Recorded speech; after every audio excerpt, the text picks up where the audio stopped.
My design process is different. It's a good balance of me trying to find something new, like with our concrete wood slice. I've never seen anyone do it, so let's do it.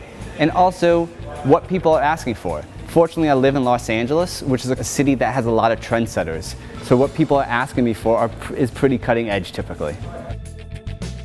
The process greatly begins with the concept of, does it make sense? Is it usable? Is it pretty? We are just now changing the way we're doing our concrete tops, and that's 2 years into doing concrete. It's a constant evolution.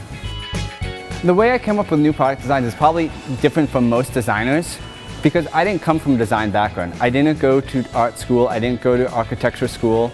I'm actually a former nuclear materials engineer who then became a reporter for magazines. So I was writing all over the place and it was just a hustle. I love it, but I love this more.